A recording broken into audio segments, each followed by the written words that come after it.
Tribuners, ketemu lagi dengan saya Kuswanto Ferdian. Kali ini segmen yang akan saya bahas sedikit berbeda ya. Saya bersama seorang aktivis perempuan di Pamekasan.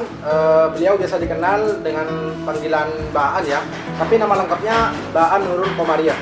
Nah, Mbak Aan ini di Pamekasan terkenal sebagai aktivis perempuan.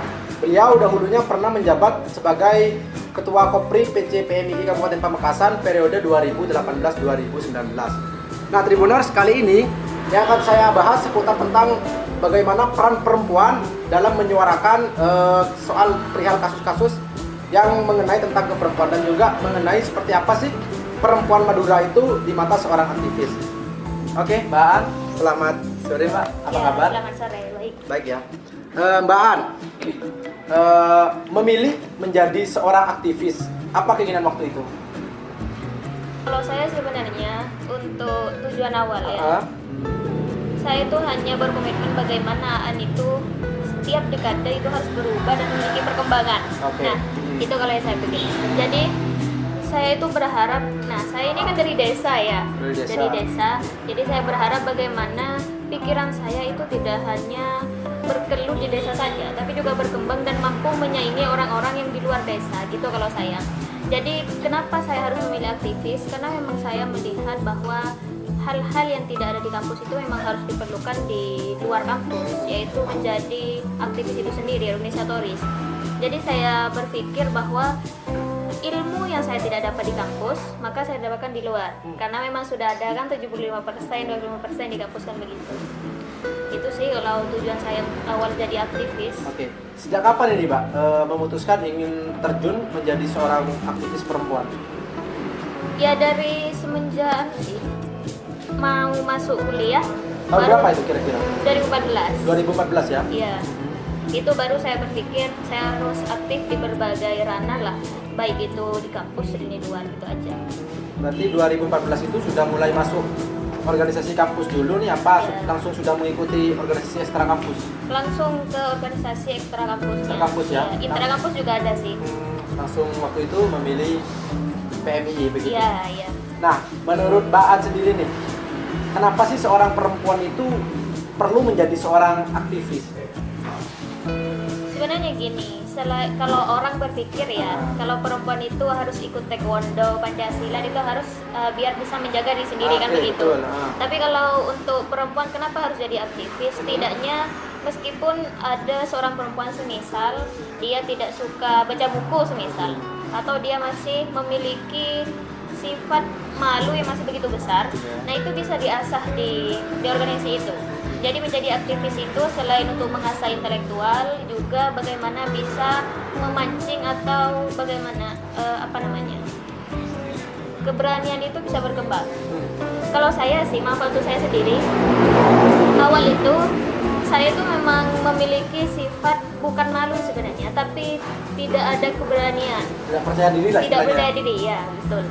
Tapi semenjak jadi aktivis, saya berusaha bagaimana saya tetap melawan rasa ketidakberanian ini. Jadi dengan itu saya bisa terlatih sebenarnya. Oke, itu. Jadi itu ya alasan yang mendorong Mbak Aan ini ingin menjadi seorang aktivis perempuan ya. Iya. Nah, sejauh ini Mbak, di Pamekasan sendiri ya, kasus-kasus polemik yang menimpa perempuan itu kan lumayan banyak ya, tentang pelecehan seksual, terus kekerasan anak. Mbak Aan sendiri memandangnya adanya tentang kasus itu penyebabnya faktor apa sih kira-kira? Kalau itu kan semua orang tahu ya, kalau hal itu sebenarnya sudah dimulai dari adanya media sosial sebenarnya kan. Kalau masalah seperti itu, tapi kan juga kita harus menjaga diri kita bagaimana tidak terjerumus akan hal itu. Bagaimana juga tidak terkontaminasi dengan adanya media sosial, baik itu di luar dan semadamnya. Karena memang perkembangan itu bisa membuat hal-hal yang menurut kita baik, menurut kita enak sepertinya, tapi sebenarnya itu adalah hal yang kemungkinan haram gitu kan, nggak boleh dilakukan. Tapi kalau masalah hari ini yang kasus-kasus itu memang sangat banyak sekali. Tahun kemarin saya juga mengkawal sih sama teman-teman hal itu, tapi mengkawalnya itu tidak sih sebenarnya. Bisa dibilang tidak terlalu lama. Karena Pamekasan itu kan sudah memiliki dinas gitu ya, Dinas Perlindungan Anak dan Perempuan. Terus kedua sudah ada cabangnya PPTP 3A. Nah, PT3A itu memang fokus pada pengkawalan yang sudah terjadi kekerasan seksual dan semacamnya. Jadi jadi saya berpikir ya, kalau masalah kekerasan seksual itu sebenarnya kembali pada diri kita untuk menjaga diri sendiri, karena dalam pergaulan itu juga harus difilter juga untuk mencari teman yang sekiranya baik, meskipun lah dia itu lebih ke hedon seumpama, tapi kan setidaknya kita bisa mengontrol diri kan begitu. Karena sejauh ini Pak, saya lihat ya kebanyakan PMI terutama Kopri nih ya, banyak aktif mengkawal tentang kasus-kasus kekerasan. Kemarin yang terbaru di Sampang kan ya, tentang kasus pelecehan seksual yang terjadi, pemerkosaan itu. Makanya saya juga apa sih alasannya dari teman-teman Kopri PMI sehingga ikut juga mengkawal kasus itu begitu. Nah ini Pak, menurut Mbak Ani, menjadi seorang perempuan yang sesungguhnya perempuan itu seperti apa? Kalau saya sih sebenarnya, tapi ini pandangan saya ya, perspektifnya. Pandangan seperti apa? Kalau saya sih begini, perempuan itu tidak ada seorang pun yang bisa melarang kalau selagi itu positif.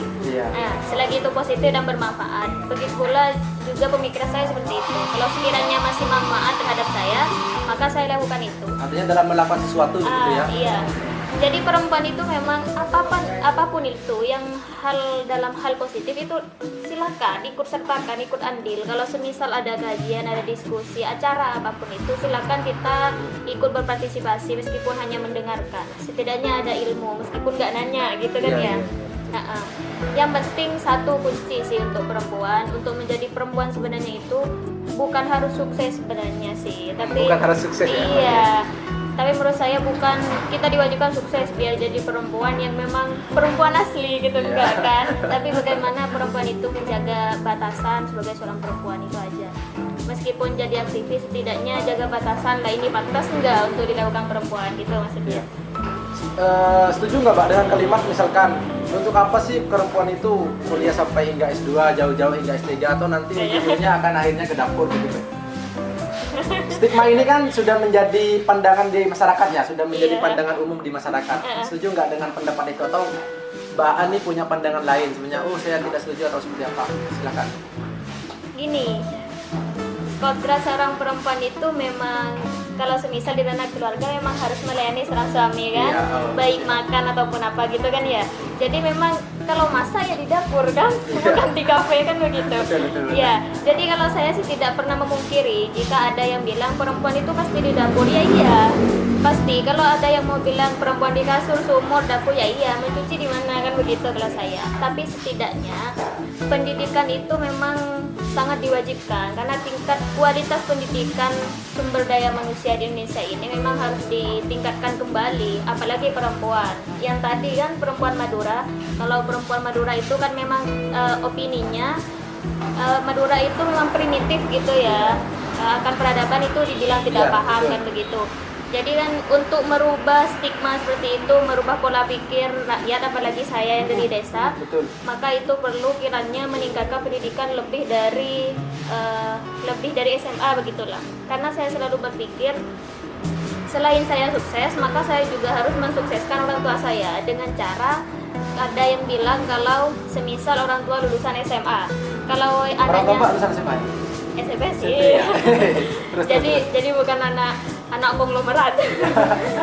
Jadi kalau semisal orang tua lulusan SMA, anaknya lulusan sarjana, itu sudah bentuk kesuksesan katanya begitu. Itu yang saya pikirkan. Lalu kenapa harus tinggi-tinggi gitu ya? Tinggi-tinggi karena kita itu tidak hanya mempintarkan diri kita sendiri, tapi keturunan kita nantinya kan begitu. Kalau saya bodoh, nanti jadi apa nasibnya gitu. bisa saja itu turun dari bapaknya mungkin. Kalau bapaknya juga bodoh, nggak jelas itu.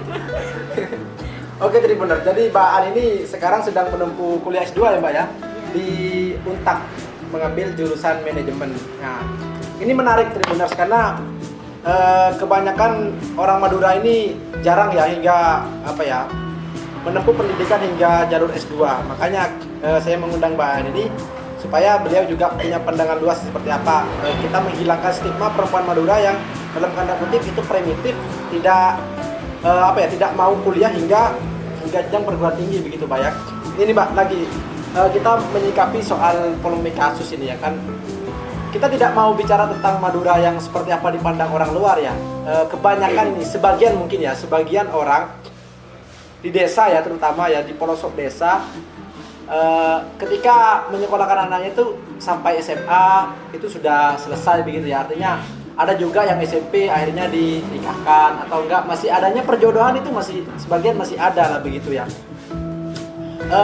Mbak An ini kan sekarang sedang menempuh S2, artinya dalam tanda kutip sudah memiliki pemikiran yang maju ke depan begitu untuk memberikan suatu perubahan terhadap perempuan-perempuan Madura gitu, untuk berpikir apa ya, masa depan yang lebih panjang begitu. Mungkin Mbak An ada pesan nggak kepada generasi muda nih yang saat ini mungkin masih menempuh SMP, masih SD dan juga masih SMA, yang dalam tanda kutip ketakutan untuk menempuh atau melanjutkan pendidikannya hingga perguruan tinggi S1 ataupun nanti ke S2? Kalau pesan saya sebenarnya seperti ini, untuk para perempuan semuanya, ada sih yang berpikir bahwa pendidikan tidak menjamin sukses dan semacamnya gitu ya, kalau orang-orang memang suka berbisnis, tapi setidaknya kesuksesan kita tetap diimbangi dengan adanya pendidikan, karena ilmu mahal ya. Jadi ilmu memang sih tergantung pengalamannya. Dari pengalaman kita dapat ilmu itu, tapi juga kita harus mendapatkan ilmu di ranah yang formal berbentuk pendidikan gitulah kalau menurut saya. Jadi pesannya untuk teman-teman semua perempuan, kalau masalah urusan ilmu pendidikan janganlah terjegat di tengah jalan. Nah, setidaknya kalau menurut saya sih maksimal sarjana lah, setidaknya seperti itu. Karena memang hari ini mau minimal kalau mau jadi guru saja itu masih harus lulusan sarjana gitu ya Mas. Jadi kalau orang ini masih ingin berpikir maju, maka setidaknya lah tingkatkanlah kualitas pendidikannya, intelektualnya dan semacamnya. Karena meskipun, tapi ini tidak bisa dibandingkan dengan petani. Terkadang kalau petani ya, meskipun nggak sekolah gitu tapi tahu ya ini pupuknya untuk apa, ini dan semacamnya. Tapi setidaknya kan ada hal yang tidak petani ketahui. Lebih dari seorang petani. Iya betul. Tapi kalau kuliah setidaknya ada yang mahasiswa tahu tapi petani tidak tahu. Ada yang petani tahu tapi mahasiswa tidak tahu, kan begitu. Jadi kalau semisal kita ingin melihat kita sukses, setidaknya kita membuat keturunan kita sukses, kan begitu. Kalau kita ini bicara pendidikan, maka setidaknya kalau sudah Indonesia membuka lebar-lebar S2 dan S3, kalau kita masih mampu melakukan hal itu, kenapa tidak? Kita harus putus di tengah jalan, kan begitu. Untuk Mbak sendiri rencana setelah nanti usai menyelesaikan tesis S2, nanti apa akan lanjut S3 atau memutuskan untuk menikah? Mau sesat nih. Lah, ini kan pertanyaan harus dijawab begitu. Bagaimana Pak? Keinginan dari sekarang mungkin setelah nanti selesai S2. Kalau kemarin sih saya berpikir kalau dari pihak orang tua ya, saya sebenarnya disuruh S3, tapi kan saya masih berpikir bukan merasa adalah mencari ilmu, tapi saya merasa bahwa break dulu lah di sini gitu. Break dulu. Soalnya kan setidaknya setidaknya tidak hanya urusan kuliah saja yang saya hadapi, tapi setidaknya saya juga berpikir merintis hal-hal yang kecil setidaknya menjadi besar gitu kan.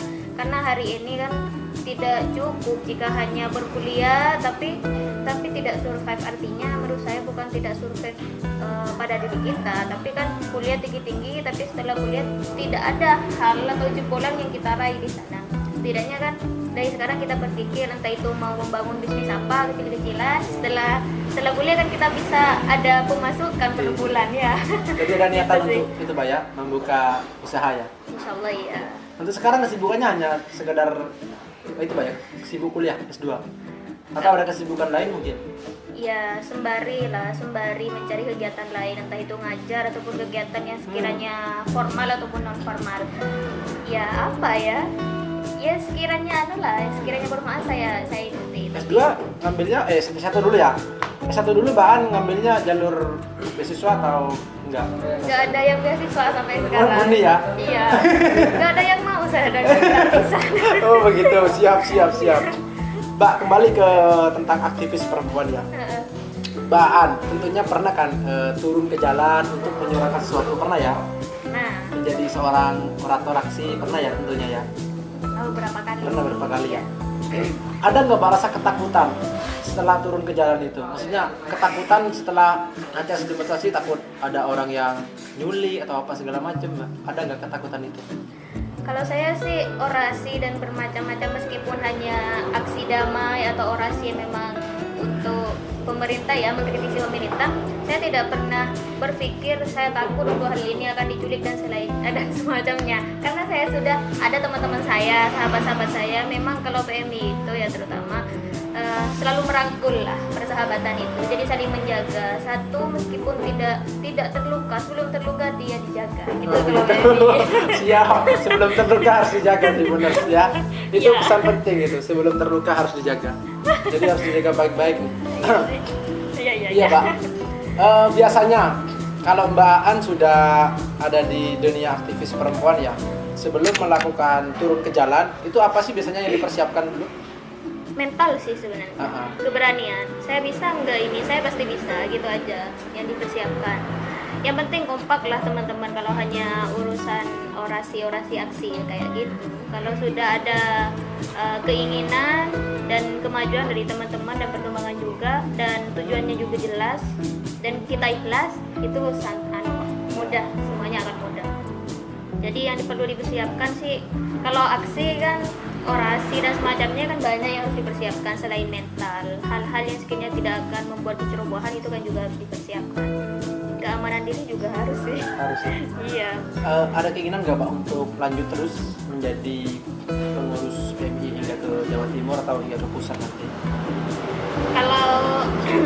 Kalau sampai ke pusat sih siapa yang tidak mau kan begitu. Tapi kan kita juga tidak harus memikirkan yang struktural terus kan untuk kedepannya. Tapi masih ada kewajiban yang perlu dilakukan juga di wilayah sendiri. Artinya Mbak An menjadi seorang aktivis perempuan sudah pupus setelah periode menjadi ketua Kopri itu. Sebenarnya jadi aktivis kan tidak harus struktural, Oke, ya siap, kan? terus. Meskipun tidak struktural itu kan, kalau memang mau berperan terus sebagai perempuan dan ikut andil dalam segala hal, itu masih tetap disebut sebagai aktivis perempuan. Artinya Mbak An ketika di Pamekasan ada suatu permasalahan, terutama di Madura ini, sering menyuarakan juga ya, sekalipun tidak turun ke jalan. Iya, karena menyuarakan dalam mengapresiasikan sesuatu itu kan tidak harus semisal, tidak harus atas nama Aan kan begitu. Bisa saja saya mendiskusikan dengan teman-teman yang memang sudah memiliki kewajiban atau memang strukturalnya di bidang itu, maka saya perlu menyampaikan hal itu kalau sekiranya itu perlu. Nah, maka yang akan mengeksekusi ya teman saya kan gitu. Masa terlalu. Hanya memberikan saran begitu ya. Iya. Oke, siap. Oke, Mbak An. Mengacu kepada generasi PMII dalam tanda kutip yang sudah pernah menjadi kopri dan banyak berkiprah di dunia politik, bahkan Ibu Gubernur Jawa Timur sekarang Hovifah Indah Parawansa kan sebelumnya juga pernah menjadi ketua kopri ya, PMI Jawa Timur kan ya, kopri Jawa Timur, PB juga ya. Mbak An sendiri nih, ada nggak keinginan untuk terjun ke dunia politik nantinya? Ya kalau saya sih memang tertarik sekali. Tertarik ya? Iya, kalau urusan politik itu. Tapi kalau berbicara mau masuk enggak, mau ikut andil enggak, itu masih urusan nanti lah. Karena memang itu perlu pertimbangan juga. Kayaknya jadi apa nih? Kepala desa, bupati, Iya. gubernur? Keinginan pribadi kan itu harus diambil dari sekarang gitu. Enggak, kalau saya sih pengen jadi orang yang aja sih, yang sekiranya sukses untuk saya dan juga bermanfaat pada orang lain, dan setidaknya hal itu survive untuk saya. Artinya tidak hanya putus di tengah karena saya terlalu ambisi, tapi saya menginginkan suatu hal yang ini adalah bertahan lama sampai nanti pada keturunan 7 turunan ya. Gitu sih yang saya harapkan. Setidaknya kalau ini berkah, alhamdulillah gitu aja sih. Kalau keinginan, cita-cita ya banyak. Cita-cita banyak, tapi karena memang yang namanya status ekonomi ya, jadi tidak mungkin keinginan itu akan tercapai, tapi tetap mendahulukan kebutuhan dulu sih kalau saya. Oke, siap. Mbak, menurut Mbak An lagi nih, seberapa penting perempuan itu berkiprah dalam kemajuan suatu daerah? Penting sekali. Kalau saya sih tidak usah jauh-jauh tingkat kabupaten, untuk tingkatan desa saja masih minim sekali kan untuk perempuan yang mau ikut andil terhadap urusan kemasyarakatan dan pemerintahan tingkat desa gitu ya, itu masih minim sekali. Tapi setidaknya untuk era yang sudah semakin maju ini, setidaknya perempuan lebih tingkatkan hal itu. Jadi tidak hanya urusan tidak hanya di ranah sosial saja yang dia ikuti, tapi di ranah politik, budaya, dan ranah ekonomi juga diikuti. Apalagi kan hari ini memang semua orang tahu ya bahwa kuota dalam urusan politik itu sudah 30% untuk perempuan. Nah, kalau 30% nggak diisi kan emang-emang. Iya. Jadi biar juga nanti ada bu bupati gitu Pak ya, Bu Kades gitu ya, tidak hanya Pak Kades saja begitu ya. PKK ya. Iya. Biar tidak hanya jadi ibu PKK saja begitu ya. Oke, menarik sekali. Suka baca nggak Mbak? Iya, baca. Suka ya? Suka. Oke. Mbak An, saat ini kan kalau saya berpikir ya, ini persepsi saya sendiri ya, perempuan itu sebagian ada juga yang takut bersuara di depan umum gitu ya. Ada juga kadang yang nervous untuk berkomunikasi di depan umum. Iya. Nah, menurut Mbak An, bagaimana sih supaya perempuan itu dalam tanda kutip paling tidak bisa seperti Mbak An atau enggak bisa jadi seperti mereka perempuan yang sudah sukses di sana begitu. Bagaimana cara perempuan itu supaya depan umum tuh nggak malu, nggak nervous, juga bisa berani untuk menyuarakan pendapat dia begitu. Tidak hanya laki-laki saja yang untuk menyuarakan hal-hal yang seperti itu. Gimana Pak? Kalau dari awal-awal pemula sih, kalau saya itu bagaimana bisa merubah hal itu. Kalau untuk perempuan sebenarnya, kalau yang memang dia itu tipikal orang yang sulit baca dan sulit diskusi dan semacamnya, malu, itu sebenarnya strategi awal sih lebih sering lah berkomunikasi dengan orang-orang, meskipun itu diskusinya hanya capa-capa biasa. Setidaknya dia bisa merubah hal yang sekiranya awalnya kita malu, tapi kita sehingga ketika sudah kenal semuanya itu terkadang malunya hilang kan, meskipun sedikit. Karena gini, terkadang perempuan yang malu itu karena dia tidak mengenal semua orang. Kalau perempuan, karena saya melihat pada diri saya, berarti dulu saya itu nervous dan semacamnya karena saya tidak mengetahui karakter dari masing-masing orang. Tapi setelah mengenal karakter itu kita bisa, oh karakternya ini begini, berarti saya harus menghadapi seperti ini. Jadi saya tidak perlu malu untuk hal ini, begitu sih kalau saya. Jadi kalau perempuan yang sekiranya masih takut untuk berbicara di depan publik semuanya, sering-sering ikut pelatihan lah. Sebenarnya tidak harus pelatihan formal, non formal, semacam diskusi lingkaran kecil saja itu sudah melatih diri sebenarnya. Asal kita memiliki keberanian menyuarakan meskipun hanya sepatah kata jawab iya gitu ya. Itu memang sudah bagus sih sebenarnya. Tapi kadang kan kalau orang itu kan punya strategi sendiri. Terkadang kalau mau presentasi dan semacamnya, dia itu harus berlatih di depan kaca mungkin gitu ya, biar nantinya bisa berani dan sistematis sih cara penyampaiannya. Tapi kalau saya sih gimana, saya harus berani, mau pertanyaan saya ini nyambung atau tidak, atau ini berkualitas atau tidak, ini harus disampaikan. Kalau saya gitu sih. Oke. Mbak An, ini juga sempat saya diskusi dengan sebagian teman-teman kalangan aktivis, terutama laki-laki ya.